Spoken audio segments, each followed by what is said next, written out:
At the beginning of 2022, our son decided to enlist in the Air Force.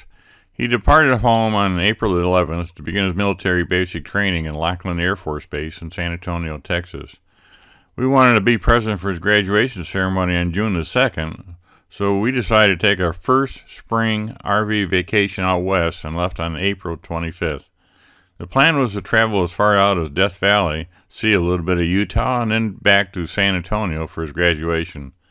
This trip took us out I-10 up through Louisiana, up to Amarillo, Texas, over to Albuquerque, New Mexico, through Winslow, Arizona, Las Vegas, Nevada, and out to Death Valley where we spent a weekend. From there we made our way up to Hurricane, Utah, over to Page, Arizona, down to Sedona, Arizona area, then back through Roswell, New Mexico, and on to San Antonio for his graduation, and then back home. It was basically a 6,000-mile, 48-day trip. To keep the videos down to a reasonable length, I've broken the trip down into 5 separate video slideshows. This is part 1, which covers the first 15 days of our trip and consists mostly of camping our way out to Winslow, Arizona. A couple interesting stops along the way were at the NRS Ranch in Decatur, Texas, where we watched a calf roping event and a cattle dog competition, and in Albuquerque, New Mexico, where we rode the tram up to the Sandia Peak and also visited the Petroglyph National Monument. So with all that, let's go see what this trip was all about. It's about 9 in the morning, and we're going through our little safety check here. We always do this. I'll go around back and check all the connections to the tow bar, and I got the 4-way flashers running to make sure the lights are operating on the truck we're towing behind it and all that kind of stuff. So just a little walk around, and we're ready to pull out of the driveway.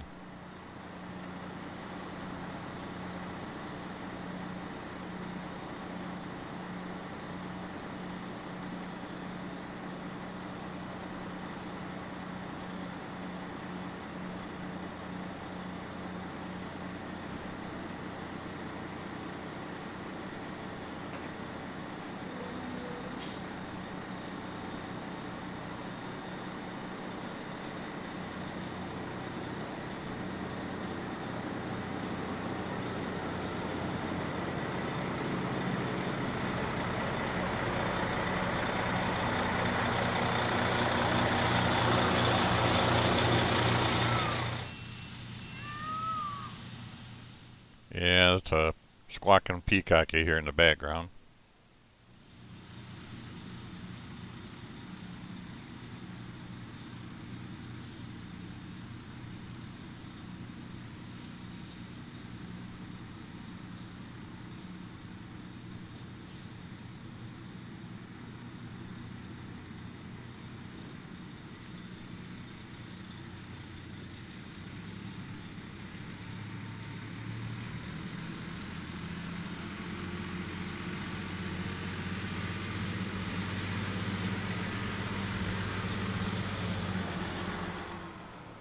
And unfortunately, springtime is when the love bugs come out, and going up I-75, we get a windshield full of them. So that's a nightly ritual that I got to clean the windshield off.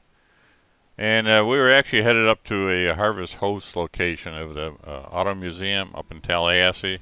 We were having generator issues, so I called ahead to this Twin Oaks campground that we were scheduled to go there and asked if we could get in a day early, and they accommodated us. The only thing we had to do was we camped in one site, then we had to relocate the following day, but it was no big deal. These are cabins that they rented. It's a real nice place. It's kind of on a peninsula. It's got 2 lakes there, and of course that's Twin Lakes, and that's the inside of the cabins you can rent. And yeah, we were in site T4. This was the first night we were there, and we relocated to where that blue Jeep is the next night, which was site T2. And ironically, we stayed here on the way back home, and we stayed in site T1, the one next to it.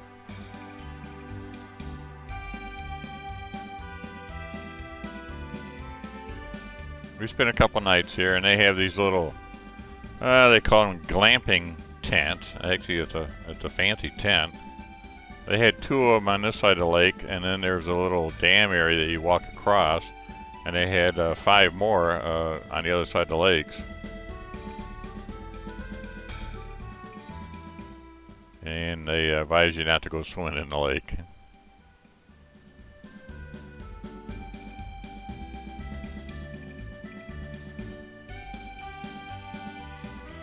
These are some other sites that we were looking at for possible use, and return some other time. Now here's the inside of one of those glamping tents that was across the lake. They were cleaning it, so they let us come in and take photos of it.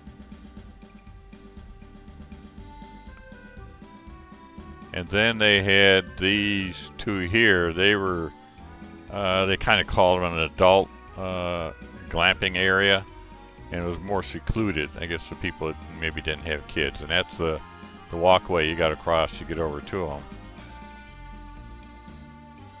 But they have some little carts that you can load up all your goods, so you don't have to hand carry everything. You can tow it across. So the following day, we head up to Livingston, Louisiana, and we stayed at this lakeside RV park. It was just a one-night stay.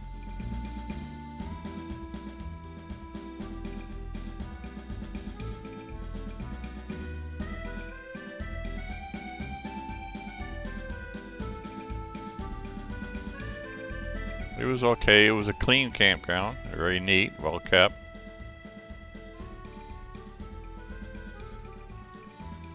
But I didn't see anything about any special interest to go look at or go check out. So it takes about a week to get out into the Nevada, Utah area.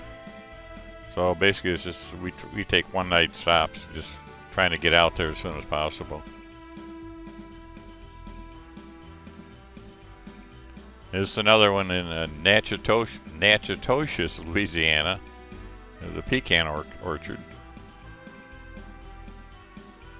We checked in online and we never saw anybody. That was the office. It was all closed. So there was a little packet there with our name on it. It said go to site 19. So we wandered around and did. And then we checked the place out, and they got this little miniature golf course set up in back of the office. And on the other side of the fencing, there's some little ponies and a little newborn here. They were quite friendly.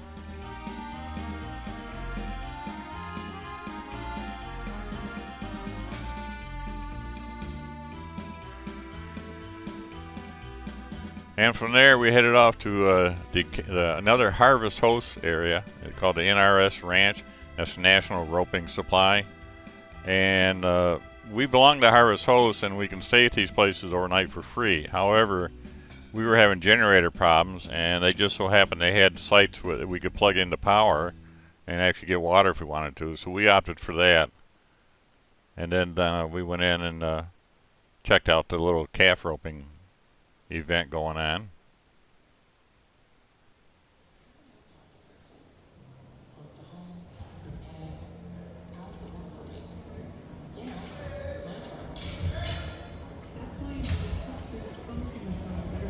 Ouch. You would think that really hurts, but I've talked to some cowboys says they got really strong necks and it doesn't bother them. Kind of hard to believe though.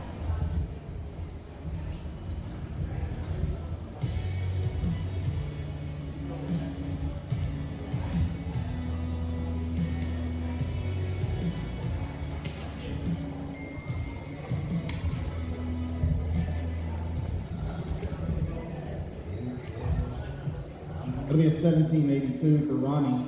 Let's go to number 20, Calvin Steen. Followed by Johnny Stevens, Pete Fanning, Gillard Unhauer, D.W. Grable.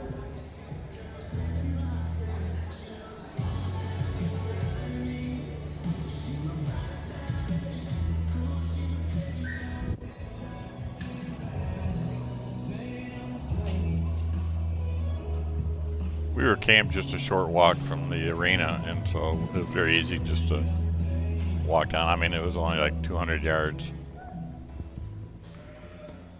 Now back, they also had these bunk houses that you could rent and stay there, I guess, for the events. And this is the National Roper Supply store, which is maybe a quarter of a mile kind of up a hill. And they even have golf courses you could check out for free and ride all the trails around on the ranch.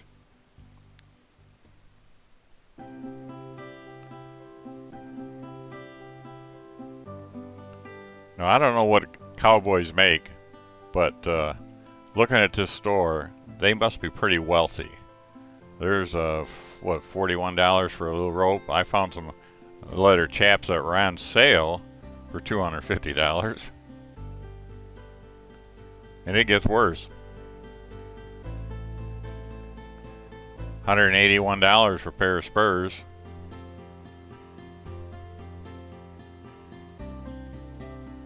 And how about a nice black cowboy hat for $555? Well, Denise had to try it on, and she got that scarf, and she must have had $600 or $700 worth of accessories on top of her head and around her neck. And the blue jeans, $120.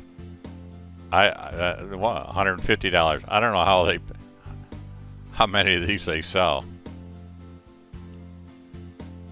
Now the hats are, you see up close there, they got like a Haas Cartwright type thing, and they got a steam machine in the back, and when you order your hat, they'll steam it and shape it like you want it.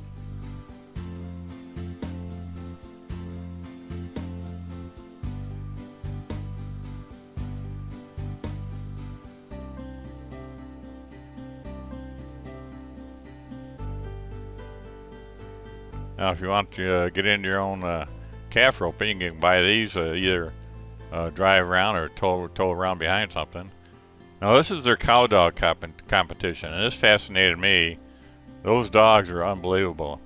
The cowboys would let 6 cows out, must have been a good 300-400 yards away, and then the trainer would stand back, and he would just holler direction at the dog, and he would take off full running all the way across there and herd all these cattle back, well, there's 6 of them, and then herd them through these individual gates. And they would time them. And I was amazed how well they knew that. And I had a chuckle because after he got through getting them through all the gates, there was a big green tub I saw sitting out there. And I guess it was full of water. The dog knew, run right over there and jumped in, and he was cooling off in the water. And that's the arena down the hill and about where we were staying. Now from Decatur, we moved on to, I think it's pronounced Kewanna, Texas. It was a kind of a clean campground, but wasn't much there. But the wind was blowing and a little dusty. And they had these trees next to our campsite. I didn't know what these were. Found out later they were sycamore trees. I didn't know they had nuts like that on them. That was the laundry room and the community bathrooms, and I guess that's the old gin. Some pretty roses growing. Then they had this friendly cat. I think his name was Walter. I guess he owned the place, and he was up on the counter. Pretty lazy. They also had chickens, and we could buy a dozen eggs, which for a couple of dollars, and they had green ones and brown ones and white ones. So we got a dozen fresh eggs before we left. And that was the swimming pool, but it was it said it was closed for the season. I don't know when the heck the season is out there. I mean, it was 95 degrees when we were there.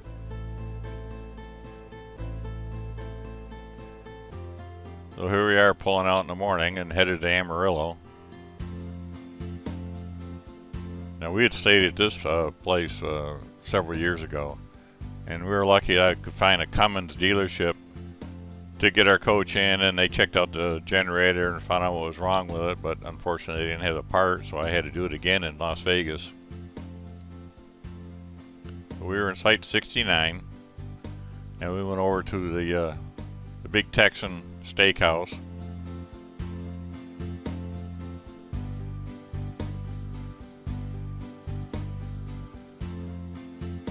They have a 72-ounce steak that you can eat free if you eat it within an hour.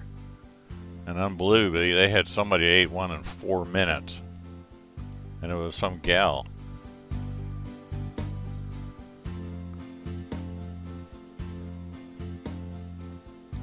We just had some sandwiches. And every meal they give you these green peppers, but I passed them off to Denise, and she munched on them a little bit. And they got a little shooting gallery. And look at these weird pictures.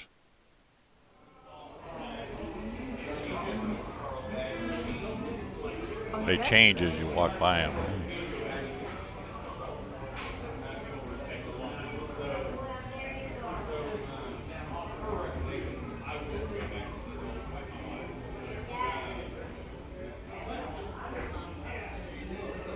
Let's see what she turns into. Ooh, scary. And look at him. Kind of creepy.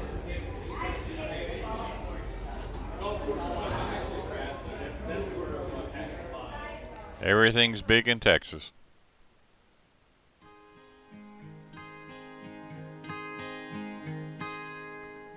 Including your coffee cups. If you want to pay $25 for one. And of course it's made in China. Well, we're in Amarillo. We went to this little car museum. Not a very big one, but had some nice cars in it.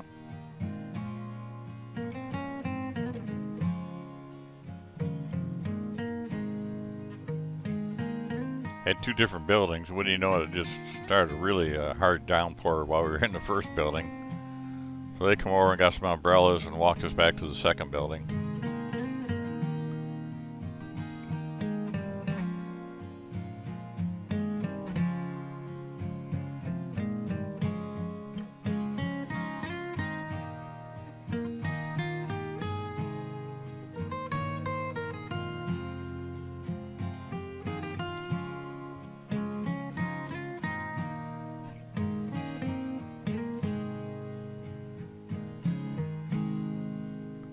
Now this is an interesting car. It's a 1934 Pontiac. And if you look in the engine compartment, and the next photo I'll draw a little circle around, there's a glass jar hanging there. And what that was, it was hooked up to the vacuum system and a line run to the ashtray. And when you flicked ashes in the ashtray, it would suck all the ashes out and into this jar, and then periodically you would unscrew the jar and go dump it somewhere. So you always had a clean ashtray. Never heard of that before.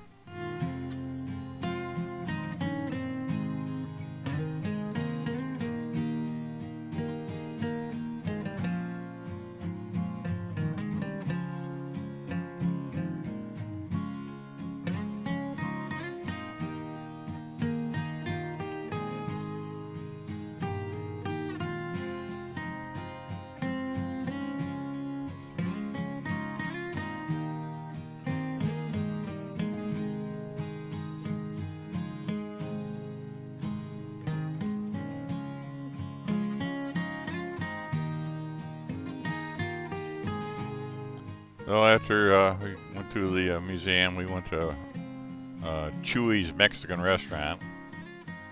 We kind of liked that, and although this one wasn't as good as a couple other ones we've been to. We were in the hubcap room.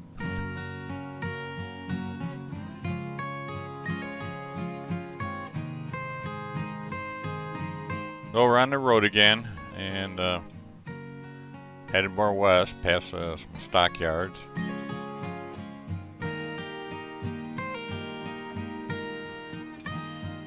And as you can see, there's not much of vegetation out in this area, and things are pretty flat and desolate.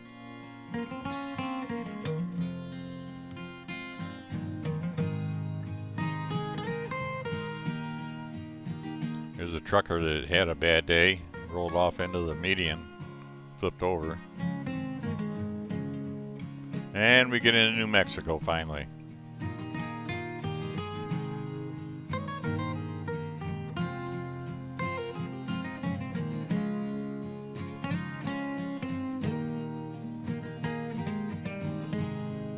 And we stopped at the American RV Resort in Albuquerque. We hadn't been here before. And it turned out to be a fairly nice campground. We were in Site 202. And on our return trip, we come back through here and stayed stayed here again.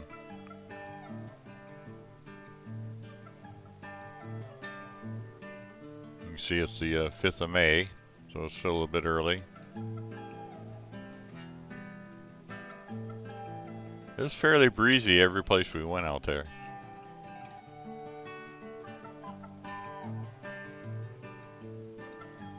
So we decided to go and see the Petroglyph National Monument. It's interesting. We had to go to the visitor center, then drive another 5 to 8 miles down the road to actually get to where all the petroglyphs were. Then you had to get out and walk around.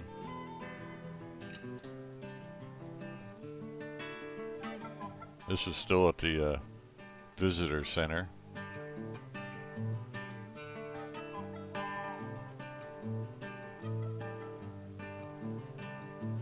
We have our senior national park pass, so we get in all the national parks, monuments, and areas for free.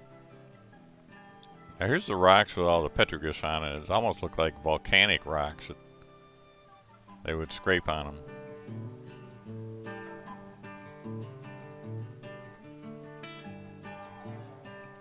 They had trails laid out where you could walk around amongst them, and this one actually went up the top of that hill. And I started up, and I said, nah, I went back and sit down. And Denise went up a little ways, and then she returned. We didn't go all the way to the top.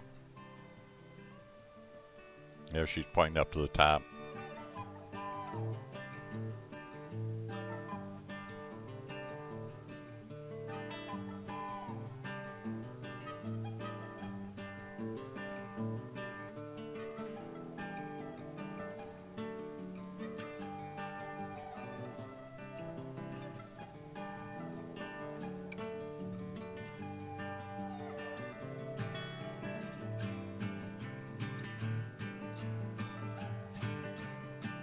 There you can pause the video if you want to read any of the information signs.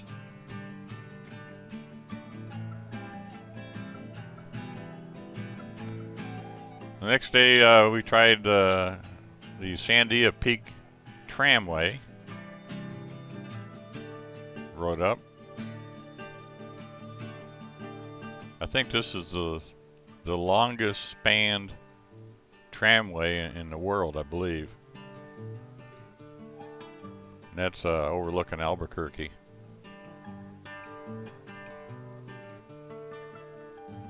And that's another one coming back down as we're going up. And this is up at the top where we get out, and then we're at 10,000 feet. And that's looking back at Albuquerque. It was quite cool up there. I wish I'd had a jacket on. So they had a bar and a restaurant. The restaurant wasn't open yet, so we went in the bar area and I got something to eat. It was pretty good. Had a beautiful view out the windows, looking out the back side of the mountain where the ski area is.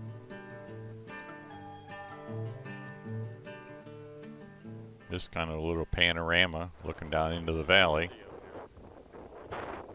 54 degrees. I think the winds are just under 30 miles an hour. Got one tram on its way up.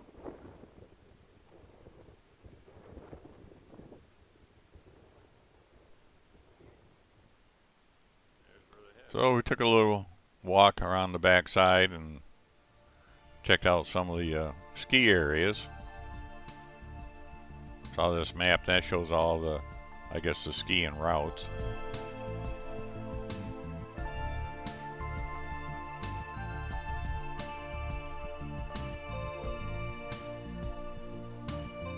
And we did find patches of snow still up there. And it was must have been 35-mile-an-hour winds while we were up there. And I come to find out, I guess they checked the wind speeds. If it gets up close to 40, then they shut the tramway down.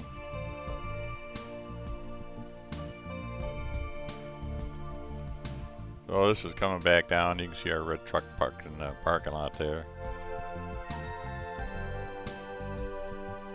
And of course, they have a little gift shop there that you can walk through and spend lots of money in.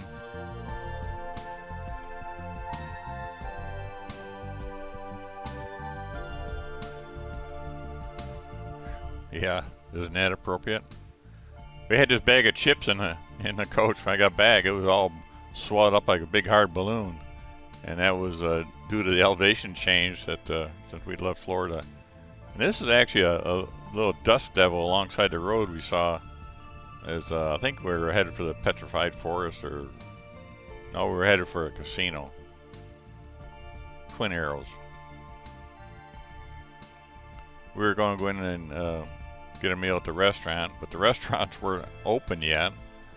So we went in, wandered around, and Denise was trying to figure out buttons to push to lose their money the fastest. And we passed this town of Two Guns. Well, here we've left Albuquerque. We're in Winslow, Arizona, or actually Meteor Crater RV Park, which was right down the road from the big Meteor Crater. And we went into Winslow and stood on the corner. You have to do that. Then there's a nice restaurant right across the street from the corner that they have one of the best Reuben sandwiches I think I've ever had. I believe it's called the Relic Road Brewery. Well, this concludes the part 1 video. Now part 2, we're still in Winslow, Arizona, and we go to the Petrified National Forest and go out to Las Vegas and see some sights out there. So if you're interested, check out part 2.